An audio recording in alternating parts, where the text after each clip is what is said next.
This is your family's first and most important line of defense against Mother Nature. When she strikes, make sure you call the people that I trust, my family and friends at Exterior Home Solutions. Hey guys, it's Eric Kane. Welcome to the Exterior Home Solutions Extra Innings. Tennessee sweeps both the regular season and the SEC Tournament Championships here with a 4-3 win over LSU, the 11th seed, on a Sunday afternoon in Hoover.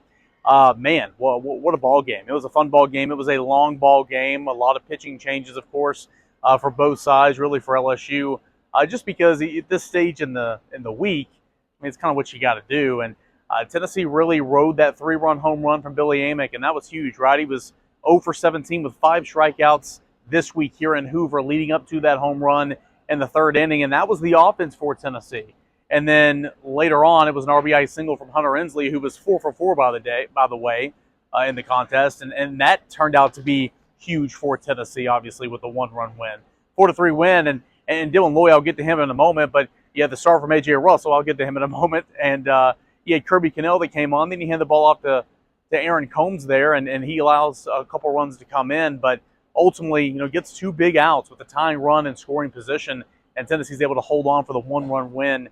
4-3 for the SEC Tournament Championship, the 5th ever in program history, the first since 2022. And in 2022, Tennessee, of course, swept both the regular season and tournament championships. And, I mean, it's not official right now, and Tony Vitello tried to downplay it in post-game media. But, I mean, Tennessee's going to be the #1 overall seed.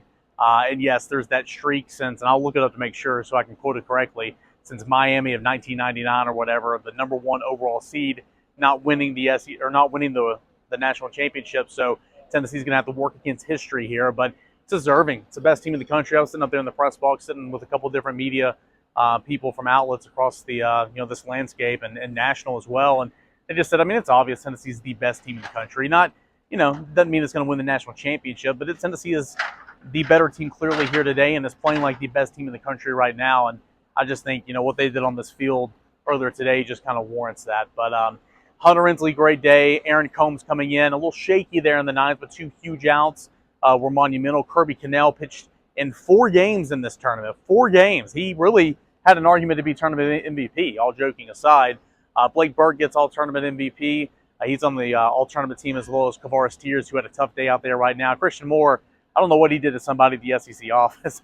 I know people like me vote for this, and I don't know what's going on. But, I mean, Blake Burke even thought that Christian Moore was going to win the tournament MVP, and then, turns around. Great teammate and sportsmanship, by the way, of Moore turning around and getting hyped up with Blake Burke when it was announced that he won. But ultimately, Dylan Loy is the story here for me today. You got a true freshman, all right, from Pigeon Forge, and he comes in here and he, career high in innings pitched, career high in pitches thrown, career high in strikeouts. Just a phenomenal effort. A guy I believe had logged 1 inning so far in SEC play so far this season. So what a performance from him. He was phenomenal in this game, and really happy to see the way that it kind of turned out for him in this one. So A.J. Russell on that. I know the TV broadcast kind of showed Jeff Wood, the trainer, speaking with A.J. Russell over there in the dugout there in between innings. I made a note on the board that, according to his velocity in pregame, it was down a little bit there in that first inning.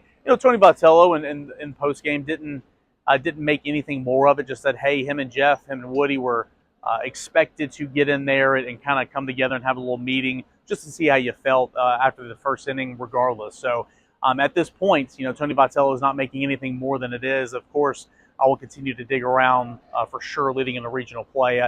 We'll see if there's more to this story, as I think that there might be. But on the record officially, Tony Vitello is kind of downplaying the situation. So hopefully nothing drawn with A.J. Russell, and we see him make another appearance or 2 at some point this season.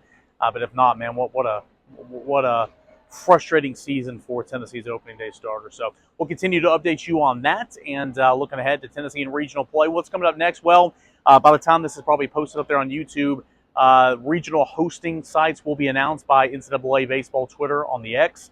And then about the sneeze, trying to hold it in. Monday, noon Eastern time, the official reveal of the Field of 64 will be announced. And again, I expect Tennessee to be the #1 overall seed. It's been a fun week in Hoover. Tennessee is Southeastern Conference Tournament champions for the 5th time in program history, and I appreciate you guys for following along all the coverage all week long right here at VolQuest.com. Appreciate you guys for tuning in to the Exterior Home Solutions Extra Innings. We'll see you back in Knoxville.